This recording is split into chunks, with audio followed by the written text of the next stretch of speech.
আল্লাহ পাক রব্বুল আলামিন এই ঘরটাকে পৃথিবীর সমস্ত মানুষের জন্য বরকত, হেদায়েত এবং নিরাপত্তা স্বরূপ আল্লাহ পাক রব্বুল আলামিন এই ঘরকে সৃষ্টি করেছেন। জোরে বলেন সুবহানাল্লাহ।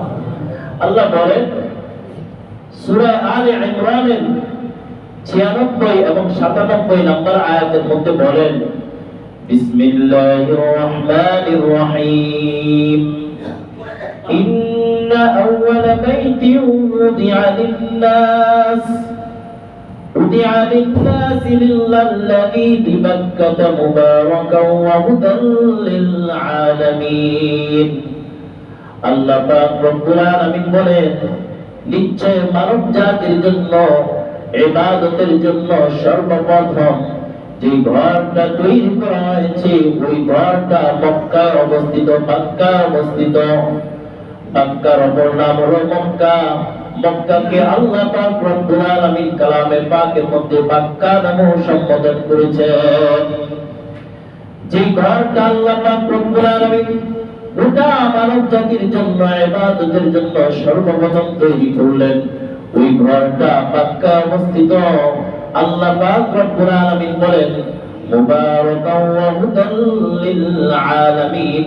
যে ঘরটাকে আল্লাহ পাক রব্বুল আলামিন গোটা জাতির জন্য বরকতময় করেছেন, ওয়া হুদাল লিল আলামিন, এবং গোটা জগতের সমস্ত মানুষের জন্য পথ প্রদর্শক হিসেবে আল্লাহ রব্বুল আলামিন তৈরি করেছেন।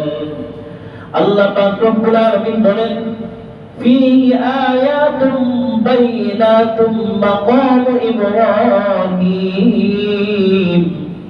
আল্লাহ পাক রব্বুল আলামিন বলেন, ওই জায়গার মধ্যে সুস্পষ্ট নিদর্শন স্বরূপ আল্লাহ পাক রব্বুল আলামিন তৈরি করে রেখেছেন মাকাম ইব্রাহিম।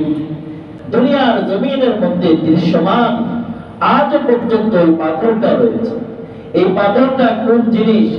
এই পাথরটা হলো আল্লাহর নবী ইব্রাহিম আলাইহিস সালাতু ওয়াস সালাম যখন নাকি বাইতুল্লাহ নির্মাণ করেন, তখন এই পাথরটার উপর দাঁড়াইয়া ইব্রাহিম আলাইহিস সালাতু ওয়াস সালাম এই বাইতুল্লাহকে নির্মাণ করেছেন। এই বাইতুল্লাহ নির্মাণ করার সময় পাথরটা ইব্রাহিম আলাইহিস সালাতু ওয়াস সালামের জন্য লিফট হিসাবে সে ব্যবহৃত হয়েছে। জোরে বলেন সুবহানাল্লাহ। যখন নাকি উপরে ওঠার প্রয়োজন হয়েছে, পাথরটা নিজে নিজে উপরের দিকে উঠেছে। ইব্রাহিম আলাইহিস সালাতু ওয়াস সালাম উপরে উঠে গাঁথনি দিয়েছেন বাইতুল্লাহ। আবার যখন নিচে নামার প্রয়োজন হয়েছে, ওই পাথরটা নিজে নিজে নিচে নেমেছে। আজ পর্যন্ত আল্লাহ পাকের স্পষ্ট নিদর্শন স্বরূপ ওই বাইতুল্লাহর পাশে মাকাম ইব্রাহিম আলাইহিস সালাতু ওয়াস সালামের পায়ের চাপ বিশিষ্ট ওই পাথরটা অবস্থিত। আজ পর্যন্ত মানুষ যখন তওয়াফ করে, তওয়াফ শেষ করার পরে মুলতাজামের দিকে ফিরে ওই মাকাম ইব্রাহিমের পাশে দাঁড়াইয়া 2 রাকাত নামাজ আদায় করে। সুবহানাল্লাহ। তাহলে আল্লাহ তাআলা বাইতুল্লাহর পাশে স্পষ্ট নিদর্শন স্বরূপ মাকাম ইব্রাহিম রেখেছেন, যেটা আজ পর্যন্ত স্পষ্ট নিদর্শন স্বরূপ দুনিয়ার জমিনের মধ্যে রয়েছে। আল্লাহ বলেন, ওয়ামান দাখালাহু কানা আমিনা।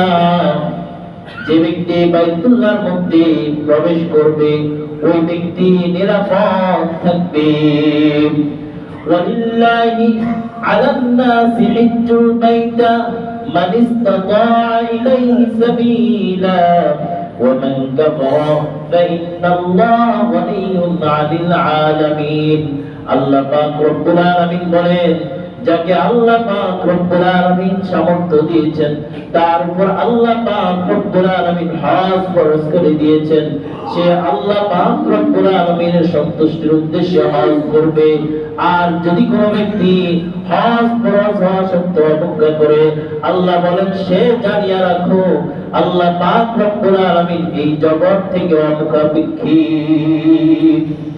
এই জন্য এই আয়াতে কারিমা থেকে আরেকটা জিনিস সাবিত হয়ে গেল, যাদের উপর আল্লাহ তাআলা হজ ফরজ করে দিয়েছেন, যাদেরকে যাওয়ার মতো তৌফিক দিয়েছেন, সম্পদ দিয়েছেন, আল্লাহ তাআলার সন্তুষ্টির উদ্দেশ্যে তারা যেন হজ করা নিয়ত করে নেয়, হজ করা যেন সঠিকভাবে আদায় করে নেয়। ভাইরা আমার, আল্লাহ পাক রব্বুল আলামিন এই কাবা শরীফের ফজিলত এত বেশি রেখেছেন, এত বেশি রেখেছেন।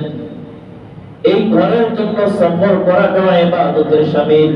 দুনিয়ার জমিনের মধ্যে তিনটা মসজিদে ইবাদতের উদ্দেশ্যে সফর করা হলো সওয়াবের কাজ। একটা হলো মসজিদুল হারাম, আরেকটা হলো মসজিদুর রাসূল, যেটাকে মসজিদে নববী বলে আমরা চিনে থাকি, আরেকটা হলো মসজিদুল আকসা। এই হাদিস থেকে স্পষ্ট আকারে বোঝা গেল এই মসজিদগুলোর সম্মান আল্লাহ পাক রব্বুল আলামিন কত বেশি রেখেছেন, কত বেশি রেখেছেন, যেগুলার জন্য সফর করাটাও ইবাদতের শামিল। অন্য হাদিসের মধ্যে আসছে বাইতুল্লাহকে আল্লাহ পাক রব্বুল আলামিন এমন ফজিলত পূর্ণ করেছেন, এমন ফজিলত পূর্ণ করেছেন, দৈনিক বাইতুল্লাহর উপর 120টা রহমত বর্ষণ করা হয়। আল্লাহর নবীর সাহাবী হযরত ইবনে আব্বাস রাদিয়াল্লাহু তাআলা থেকে বর্ণিত, তিনি বলেন আল্লাহর হাবিব সাল্লাল্লাহু আলাইহি ওয়াসাল্লাম বলেন, দৈনিক আল্লাহ পাক রব্বুল আলামিন দিনে এবং রাতে বাইতুল্লাহর উপরে 120টা রহমত বর্ষণ করেন। তার মধ্য থেকে যারা বাইতুল্লাহর মধ্যে তওয়াফ করে তাদের উপর আল্লাহ পাক রব্বুল আলামিন খাস করে 60টা রহমত বর্ষণ করেন। যারা বাইতুল্লাহর মধ্যে নামাজ পড়ে তাদের উপর আল্লাহ তাআলা 40টা রহমত বর্ষণ করেন। শুধু তাই নয়, যারা শুধু বাইতুল্লাহর দিকে তাকিয়ে থাকে আল্লাহ পাক খাস ভাবে তাদের উপর 20টা রহমত বর্ষণ করেন।